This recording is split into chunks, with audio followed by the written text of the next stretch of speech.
Coming up on this Friday edition of Daybreak, search efforts on the sunken Sewol-ho ferry continue to prove painstaking and slow. The confirmed death toll has risen to 221, but 81 people remain unaccounted for. US President Barack Obama is expected to name Mark Lippert, a close advisor and friend, as the next US ambassador to Seoul, replacing Sung Kim as America's top diplomat in South Korea. Plus, April was another solid month for Korean exporters. The nation's trade balance has now been in the black every month for well over 2 years. Daybreak begins now.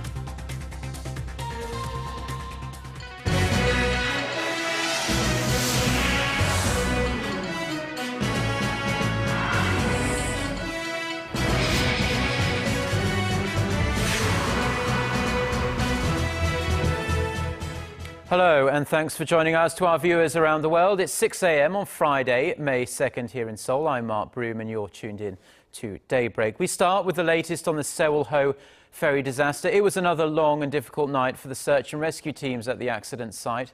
The confirmed death toll now stands at 221, with 81 people, mostly teenagers, still unaccounted for, some 2.5 weeks after the disaster. Rapid tidal currents and bad weather, as well as debris and poor visibility, hampered the divers in their search. Officials say divers are currently searching open cabins, but there are plans to forcibly open blocked sections where many passengers are believed to be trapped, starting this Sunday. Meanwhile, authorities are seeking arrest warrants against 2 officials from the ferry's operator, Chonghaejin Marine Company. Prosecutors and police are looking into the possibility that overloading and illegal renovation of the vessel may have played a role in its capsize, and they want the 2 officials to be charged with manslaughter. Investigators think containers loaded on the ferry were only tied down with rope, which caused the cargo to slide when the ship lost balance.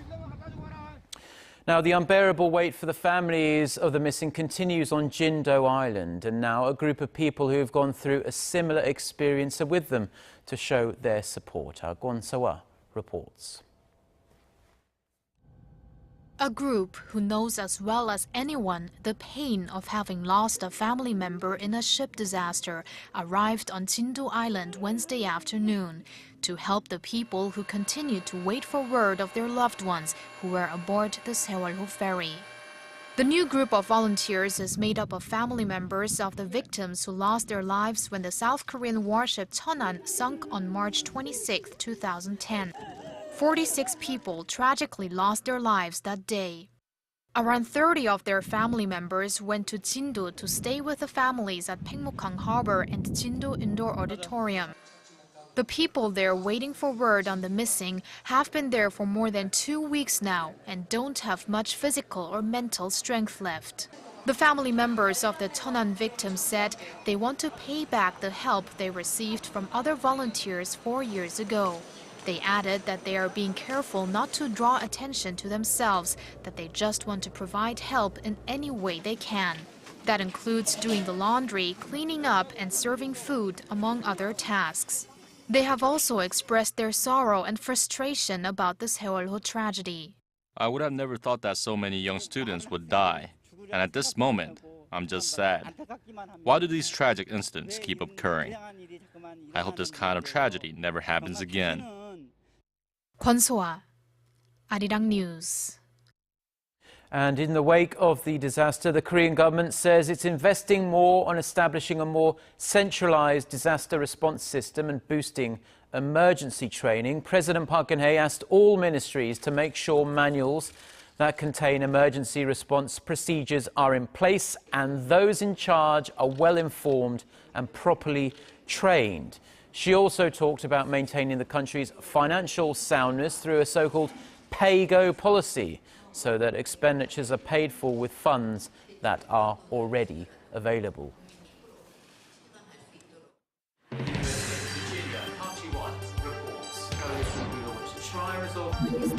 We start before the sun rises to bring you the latest stories out of Korea.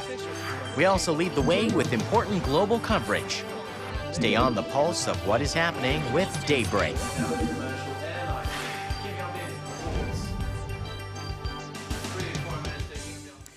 Now, Mark Lippert, one of US President Barack Obama's closest aides, has been chosen to be Washington's next ambassador to Seoul. Multiple diplomatic sources say the US government notified South Korea during President Obama's visit to Seoul late last week. Lippert, who is currently Defense Secretary Chuck Hagel's chief of staff, served as Assistant Secretary of Defense for Asian and Pacific Security Affairs from April 2012 till May 2013. He was also the former Chief of Staff for the US National Security Council. The current ambassador, Sung Kim, is expected to return to the State Department in September. Now, there's a new player in the North Korean elite, and he's moving up the ranks pretty fast. It looks like Hwang Byung-seo, who was made Vice Marshal just 2 weeks ago, has replaced another top-ranking official to become the number 2 in the regime. Hwang Sang-hee reports. When North Korean leader Kim Jong-un visited a newly built textile mill in Pyongyang on Wednesday, he was accompanied by Hwang Byung-seo. Here, Kim ordered the military Politburo chief to congratulate the workers in celebration of May Day. Leader Kim called for May Day to be celebrated on a grand scale and ordered the military Politburo chief to attend the event to congratulate the workers. But Choi Ryong-hae, a long-serving hardliner in the North Korea military brass, is not seen in the photos from that day. He's also absent from the list of officials who accompanied the young leader. The leader was accompanied by comrades Hwang Byung-seo, Park Yong-sik, and Ma Won-chun. This has fueled speculation that Hwang may have replaced Choi as the military Politburo chief. North Korea watchers are keeping a close eye on the rapid rise of Hwang, who was promoted to the position of Vice Marshal less than 2 weeks after being put in the ranks of a 4-star general. Hwang reportedly led last year's purge of Chang Sung-taek, who was once the second most powerful man in North Korea. Experts say Hwang's speedy promotion may be intended to cap the power of Choi, the regime's current number 2. As for Choi, who has vanished from public sight in recent weeks, the rumors are that he has been hospitalized due to complications from diabetes and fatigue. Hwang Sang-hee, Arirang News. China and Russia have confirmed they will hold joint military drills at the end of this month. The exercises will take place in a sensitive region of the East China Sea, where territorial disputes still rage. Connie Lee has this report.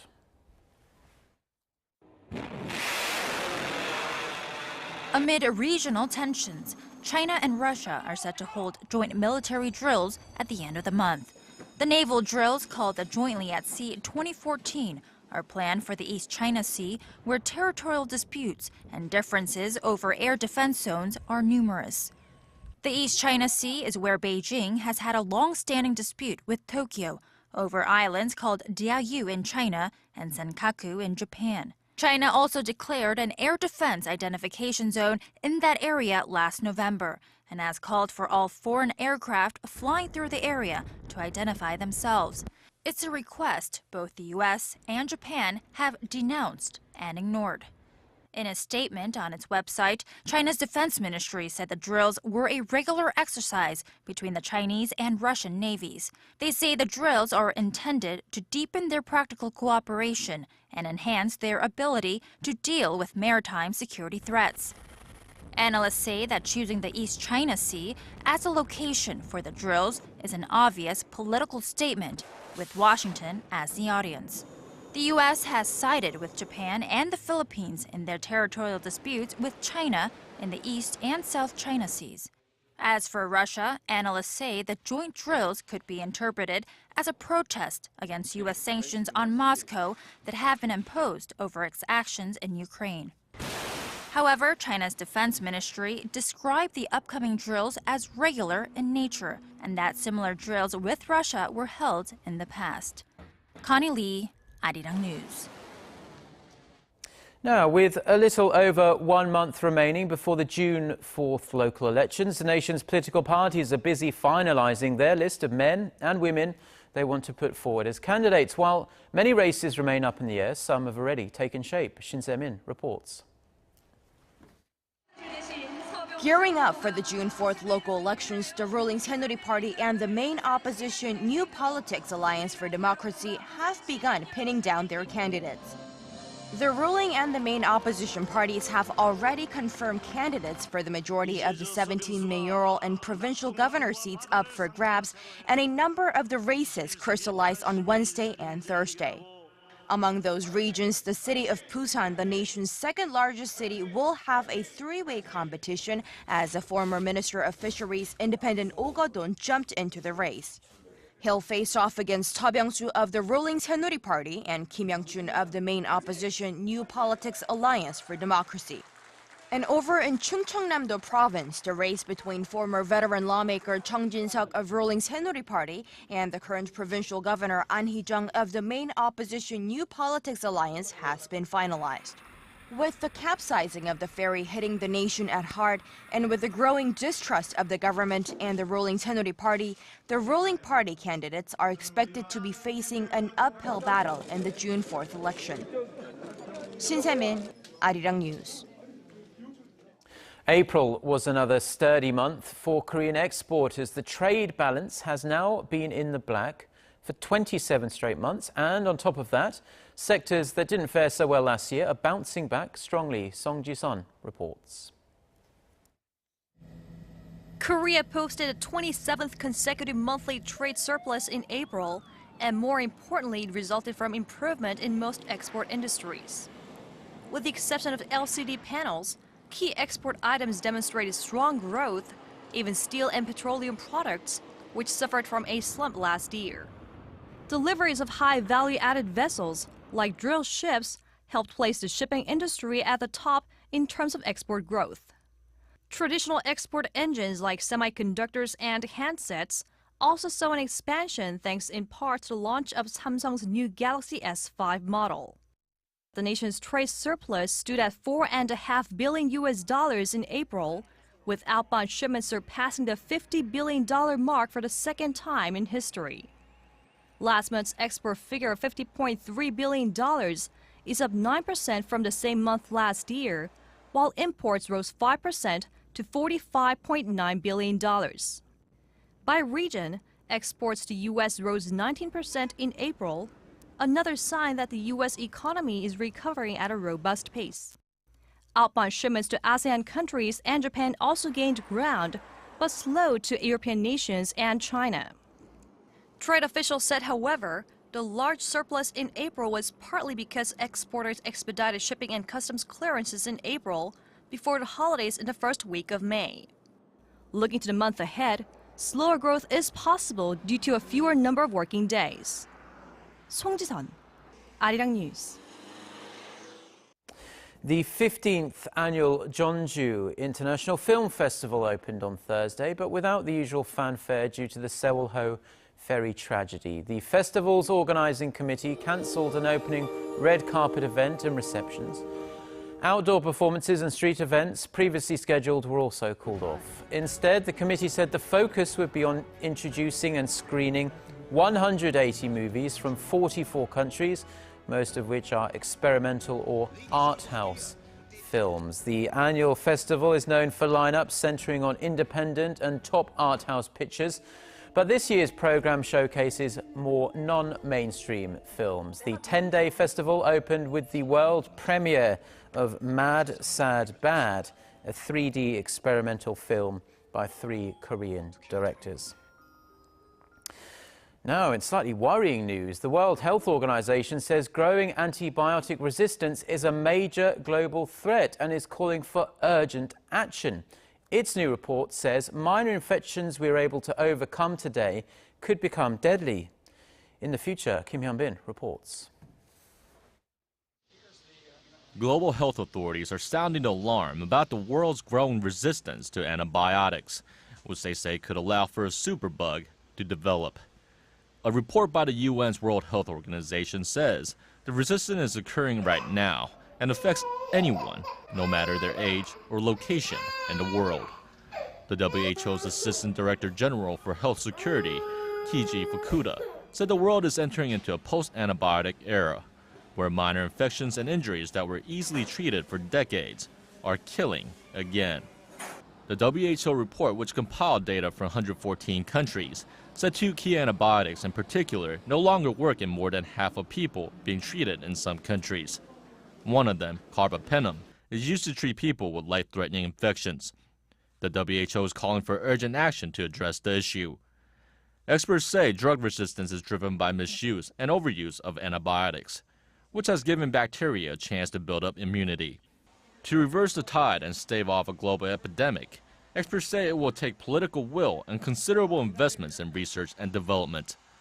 The WHO report also called for better hygiene, better access to clean water, and vaccinations to reduce the need for antibiotics. Kim Hyun-bin, Arirang News.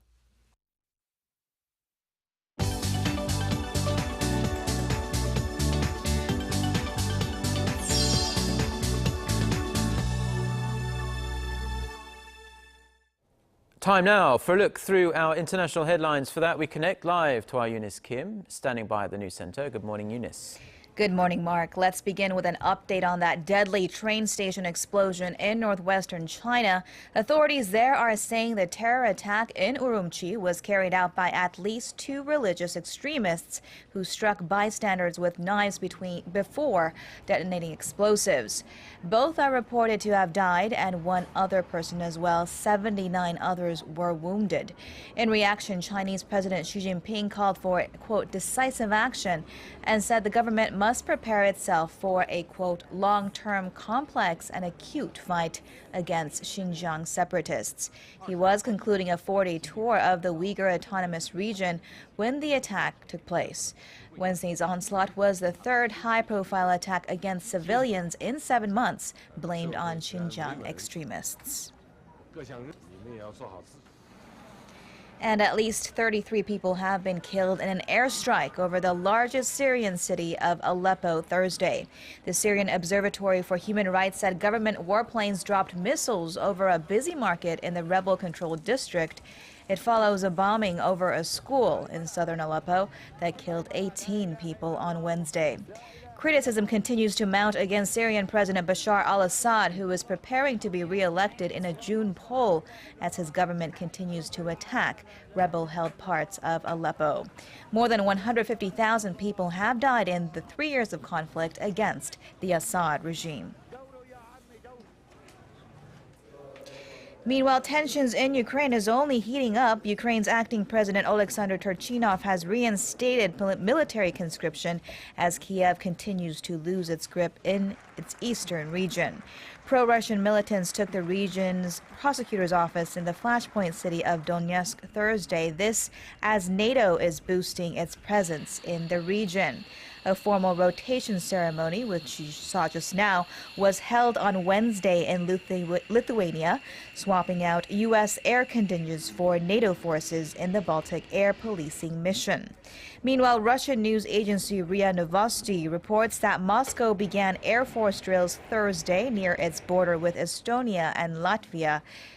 Together with Lithuania, the 3 Baltic states were under Soviet occupation for 50 years before they joined NATO and the EU. And in the United States, an explosion has partially leveled a 4-story jail in Pensacola, Florida, killing 2 inmates and injuring some 150. A gas leak is suspected as witnesses reported of smelling gas before the blast late Wednesday local time. County spokeswoman Kathleen Castro said there was no fire, adding that it could also have been related to the severe storms that have pounded the region, citing extreme flooding.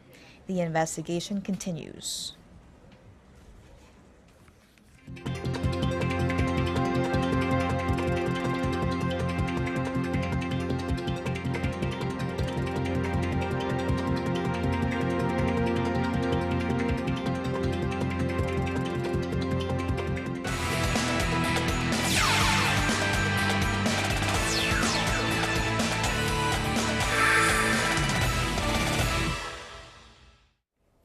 And good morning to you all as we kick things off with the 2018 Pyeongchang Winter Olympics, which is still about 4 years away.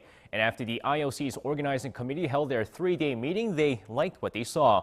Now, with the IOC members taking a look at how the preparation is being done for the 2018 Pyeongchang Winter Games during their third meeting so far, they liked what they saw as Gunilla Lingberg, one of the VPs of the IOC, stated that she's sure it'll be a success. But she did add that there are still room for improvements, as she stated some of the venues, marketing, event services, and also test venues could use a little more improvement. And now moving over to the LPGA, where the North Texas LPGA Shootout just kicked off their 4-day event. And with Park In-bi claiming the title last season, she hopes to defend that title. And with 17-year-old Lydia Ko not participating in the event, all eyes will be on #1 ranked Park In-bi, who hopes to defend her title and win her first title of the season as well. Park, who started off the season slow, is quickly improving each week as she hopes to continue her recent success with her putting game. Meanwhile, with the Sewol-ho Memorial Altar being set up in Dallas, Park Se-ri and Lee Ji-young was seen at the altar paying respect to the victims before the event kicked off. And moving over to the KBO, where blown calls have been a center of a huge controversy during the past week, but things are really getting serious after one fan attacked an umpire on Wednesday night. Now, during Wednesday night's Kia SK game, after what looked to be yet another blown call, an intoxicated Kia fan ran onto the field and attacked the first base umpire. And while he was placed under police custody, the Kia Tigers have also banned him for life in all Kia home games. Meanwhile, the team added that all alcoholic beverages with 6% or more in alcohol content will not be sold as well. And now with that staying in the KBO, let's take a look at Thursday night's KBO action. The Kia Tigers get revenge thanks to SK's new KBO record of 8 errors by beating them 20-2. With the NC Dinos beating the LG Twins 10-5 and the Nexen Heroes hang on to beat the Doosan Bears 2-1. Meanwhile, let's take a look at the Lotte Giants take on the Hanwha Eagles. Of course, going into the game here, first inning, Kim Tae-gyun an RBI double to center field, and the Hanwha Eagles take a 1-0 lead before Felix P.A. grounds one to second base. This one an RBI ground out, giving the Hanwha Eagles the early 2-0 lead. Meanwhile, Hanwha's Yu Chang-sik with yet another shutout performance, throwing 5 innings of no-run ball while giving up just 4 hits. Meanwhile, 9th inning of the game, men on first and second. Park Jong-yoon drives this ball to deep left center field. Ko Dong-jin makes the catch, and the throw to first is in time. Double play. The Hanwha Eagles win this one 3-0. And now finishing things off with the ongoing incident with Donald Sterling, who has been given a lifetime ban in the sport. With the NBA owners set to vote on Donald Sterling to sell the team, the fans are getting involved as well. And one of the fans who helped set up the website, Drew Cohen, stated that given Mr. Sterling's past discriminatory actions and his most recent heinous comments, they have set up a letter-writing campaign that allows fans to email owners directly to urge them to follow the commissioner's recommendation to exercise their authorities as owners to force the sale of the Clippers. And the fans who plan to get involved can email the owners of their favorite teams. And that's going to wrap it up for me. This has been SJ. Have a great weekend, everyone, and see you guys again for your sports needs.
Strong currents in Jeonju should start to ease up tomorrow as the spring tides end today.